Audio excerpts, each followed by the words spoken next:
Alors, vous quittez Montpellier, vous rejoignez l'OM, vous faites une première saison pleine Mhm. avec l'Olympique de Marseille, et vous avez dit, je kiffais trop jouer au Vélodrome. Pourquoi est-ce que vous kiffiez jouer au Bah, Vélodrome? parce que c'est particulier de jouer au Vélodrome. Encore une fois, c'est des sensations qui sont difficiles à décrire.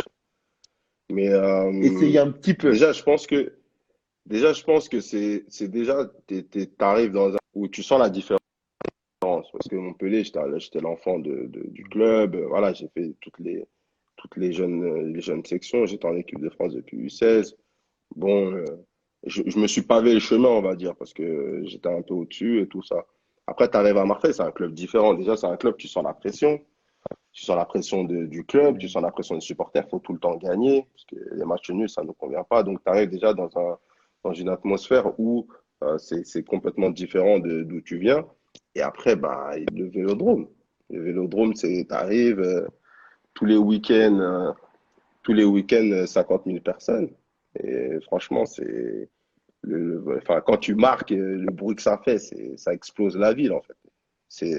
Voilà. Mais Mm. après, à Marseille, la pression, elle est constante.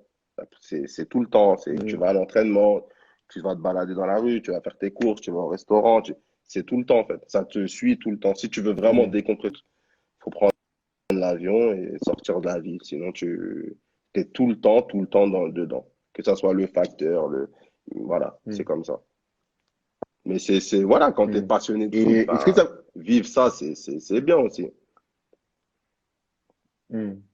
Et qu'est-ce que ça fait quand on est sur le terrain et qu'on entend le premier aux armes? Il se passe quoi? Est-ce que ça fait quelque chose de particulier ou pas?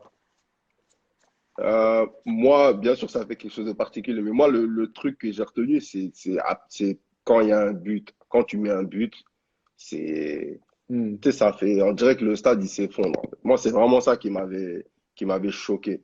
Après, bien sûr que, euh, aux armes, ça fait quelque chose. Quand tu es remplacé, que tu as fait Mm. ton match et que tout le monde chante ton nom, ça fait quelque chose encore. Mais le bruit Ça que, fait quoi? non, ça donne des frissons, ça, c'est clair et net. Ça donne des Ah, ok. frissons, c'est spécial. Mais moi, ce qui m'avait vraiment choqué, c'est Mm. le bruit du stade quand il y a un but. Voilà, Mm. franchement, après ça, tu peux le vivre en étant spectateur. Mais voilà, ou aussi Mm. être sur le terrain, t'arrives pas à entendre ton partenaire à 5 mètres, alors qu'il est à 5 mètres de toi, 5 mètres de toi, tu es obligé de crier pour parler, pour communiquer. Mm. C'est spécial. Franchement, c'est spécial. Bah, après, Mm. après, j'ai Et, fait tous les stades. J'ai fait tous les stades de France avec Marseille. Mais après, il faut savoir que quand tu joues à Marseille, tous les stades sont remplis. C'est-à-dire que même les stades où d'habitude, il n'y a que 10 000 spectateurs, tu sais que c'est guichet mm. fermé. Déjà, il y a ça. Donc, tu as attendu Mm. partout. Et après, franchement, il y avait bon, le parc, c'était chaud. Lens, c'est chaud. Et Saint-Étienne aussi, c'était chaud. Mais voilà, moi, Mm. franchement, le Vélodrome, c'est loin devant. Loin devant. Très, très loin devant. Mm. Et en plus, il faut D'accord. savoir qu'à cette époque-là, le Vélodrome, il n'était pas fermé. Donc, Mm. ça résonnait moins. Mais malgré ça, il y a aucune comparaison. Mm. Et est-ce que lorsqu'on est soutenu par le Vélodrome, est-ce que ça donne des ailes ou pas? Est-ce qu'on se sent Ah plus bah fort oui. ou pas? Ça donne de la force. Tu te sens jamais fatigué, en fait. Même quand tu es fatigué, en fait, t'es pas fatigué. T'as Mm. toujours, même quand tu as un coup de moins bien, tu t'entends les cris, ça te rebooste. En fait, tu rentres dans une arène, comme un gladiateur, en fait. Tu rentres dans Mm. une arène et, et, et voilà, après, tu es avec les supporters, tu entends les bruits, ça te, ça donne trop de force. Ça donne trop de Mm. force. Et, C'est pour ça que mm. Marseille, c'est la Et passion, en fait. Si après, si des fois, quand tu as moins de résultats, ça peut être à double tranchant aussi. Ça peut être nuisible parce que tu ressens la pression, qu'ils sont pas contents. Mais alors, c'est une arme. À la base, c'est une arme. mm. Mm. Et est-ce que, par exemple, à l'inverse, est-ce que lorsqu'on a des sifflets, lorsqu'on est vraiment sous pression, est-ce que ça peut vraiment couper les jambes? Ah, je vais pas dire jusqu'à là, ça coupe les jambes, ça peut paralyser pendant 5 minutes, mais après, franchement, en fait, quand tu es sur le terrain, t'es pas toi-même, en fait. T'es avec l'adrénaline, tout ça. Donc, ce qui se passe autour, tu peux faire abstraction. Tu fais abstraction. Tout, Comment? bah, en fait, c'est naturel. T'es dans ton match et en fait, il y a des choses que tu ressens pas. Parce que même quand tu vas revoir tes matchs à la télé, tu vas te rendre compte que tu as fait des choses Hmm. dont tu n'étais même pas spécialement conscient, en fait. Voilà, t'es dans ton match, Hmm. t'es concentré. Il y a des choses autour, tu peux faire abstraction 1000 fois. Donc, bon, ouais, c'était une saison, la première saison où je suis arrivé, c'était une saison qui n'avait pas été facile. Il y avait eu un peu Hmm. des grèves, tout ça, mais bon, ça nous a pas empêché de Hmm. jouer. Je me rappelle qu'en Strasbourg, il y avait eu une grève, tout ça, mais bon, on avait gagné. C'était pas facile, mais on avait gagné. Voilà. Hmm. Ok. Et du coup, comment ça se passait les classicos dans les années 2000? PSG, ouais, vous avez vécu un OM PSG au Vélodrome? Ouais, j'ai un vélodrome, il y en a vécu ouais, trois, un truc comme ça. Mais après, ouais, bah, moi, Vous pouvez me raconter du le coup? premier, c'était au parc. Bon, déjà, on s'était fait accueillir. Mhm. Ils avaient lancé une barre de fer dans le bus. Bon, en arrivant au parc, ils avaient cassé la vitre du bus, tout ça. Et non, c'est spécial parce que, en fait, il faut gagner, en fait. C'est Hmm. spécial parce qu'il faut Bien gagner. sûr. On s'en fout de la manière, on s'en fout de. Et les supporters, à chaque défaite, ils vivent ça comme une humiliation. Donc, Hmm. peu importe comment, il faut se battre, il faut gagner. Voilà, donc après, Hmm. Mais après nous, en tant que. qu'est-ce qu'on ressent quand on est sur le terrain? Après, quand on est sur le terrain, la préparation, elle va Hmm. peut-être être différente. Mais après, nous, en tant que joueurs sur le terrain, il n'y a pas Hmm. de sensation différente. De toute façon, tu pars du principe où tu te donnes à 200% tous les week-ends. Donc après, que ça soit Hmm. Paris, que ça soit Troyes, que ça soit Saint-Étienne, toi, tu es à fond. Mais c'est vrai Hmm. que Hmm. euh, ça prend une dimension différente au niveau des supporters et dans notre préparation de l'avant-match. Mais après, une fois que tu es sur le terrain, c'est pareil en fait. Pour nous, en tant que joueurs, je parle. Hmm. C'est pareil, il faut gagner, il faut prendre les 3 points D'accord. comme tous les week-ends. Et si tu prends les 3 points, ça sera encore plus savoureux parce que c'est cet adversaire-là. Mais en tant que joueur sur le Hmm. terrain, de toute façon, tu es censé être à 1000% tout le temps. Donc, voilà. Hmm. Ça vous est jamais arrivé d'être paralysé par la pression ou d'être diminué par la pression? Ouais, ça peut arriver, mais comme je dis, ça va durer 5 minutes. Ça va Ok, durer les 5 premières minutes. d'accord. Après, quand tu commences à toucher tes premiers ballons, tu te mets en confiance, tu réussis tes premiers dribbles, tes passes. Après, ça y est, c'est fini. Hmm. Ok. Et pourquoi c'est aussi difficile de s'imposer à l'Olympique de Marseille? Pourquoi c'est Bah, si parce que difficile Marseille, c'est tout, là-bas comme je et disais, c'est tout un Hmm. complexe particulier. C'est très, très particulier. Ça veut dire que, Hmm. en fait, le foot, ça te suit partout où tu vas. Hmm. Après, mais en fait, je pense que c'est surtout quand il y a des résultats un peu moyens en dents de scie, tout va bien, Hmm. ça te donne des ailes, ça rend pas la tâche difficile. Mais c'est un contexte, en fait. Comme Hmm. c'est une ville, Hmm. je dirais même une ville, c'est une ville de passionnés, voilà, parce que le club, c'est tout Hmm. pour la ville. Donc, ça touche tout le monde. Hmm. Alors, donc, Hmm. c'est un des seuls sports à Marseille où, voilà, t'es dans l'élite. Et voilà, Hmm. les gens, ils vivent que pour ça, en fait. Ils vivent que pour ça. Si Hmm. Je tu comprends. perds, tu leur semaines, ils vont au taf, ils sont pas contre eux. C'est tout un contexte. Et ça fait que, bah, soit Hmm. tu résistes ou tu résistes pas. Mais c'est comme ça. Hmm.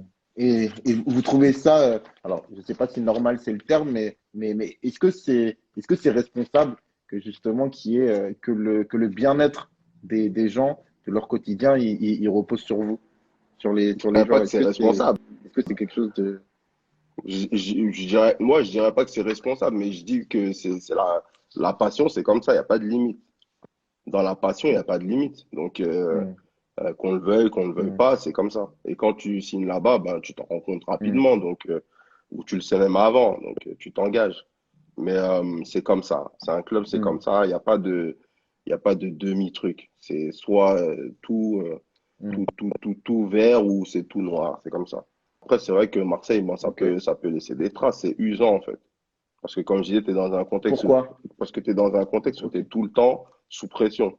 Tu es tout le temps sous pression. Donc, Hmm, à force, ça use.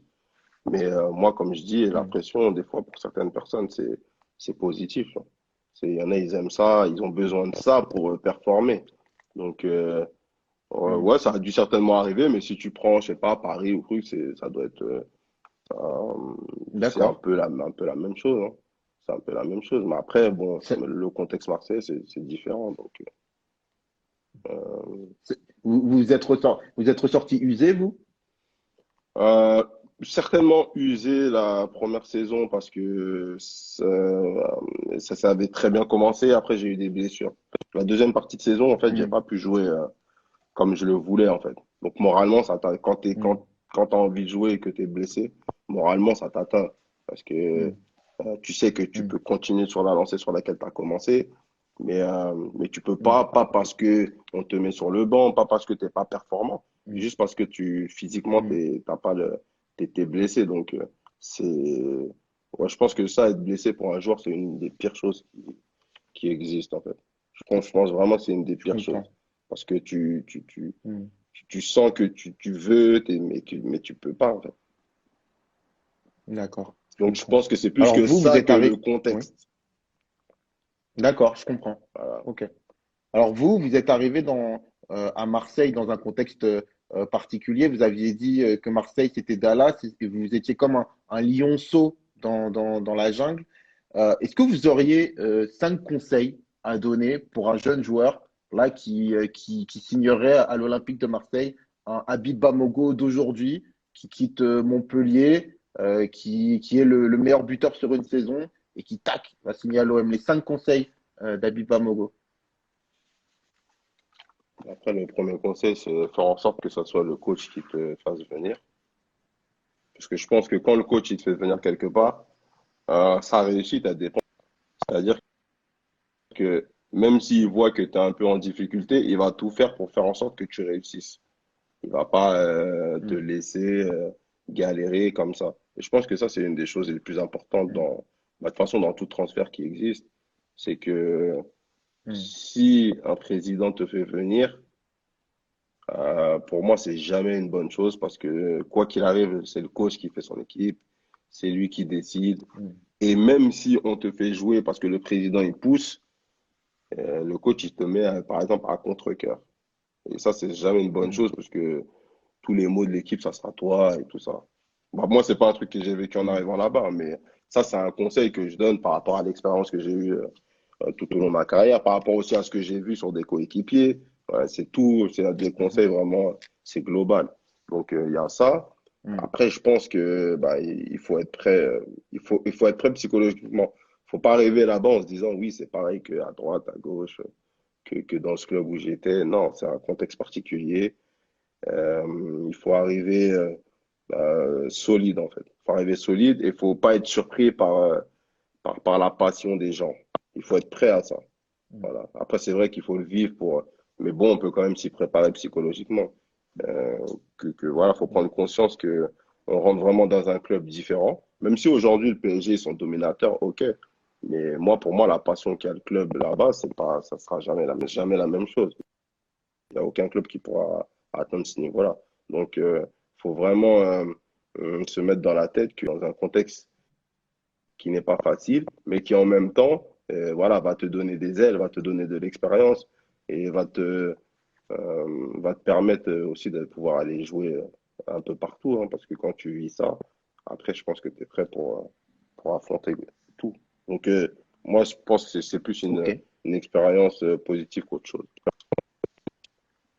ok. Ensuite, Bah, après, ensuite, moi, je pense que je base tout sur ça, hein. Après, ensuite, je base tout sur ça. Et puis surtout, bah, on t'a recruté pour ce que tu fais, ce que tu fais déjà, donc change pas ton jeu. Eh les mecs, vous cognez sur des plus petits que vous? Hein? Ça a l'air vachement cool. Je peux jouer avec vous? Et s'il te plaît, tu peux me donner du feu? Ouais, tiens, voilà. Et qui t'es, toi? Qui je suis? Je m'appelle Doraemon et je suis le boss de la bande de Santama.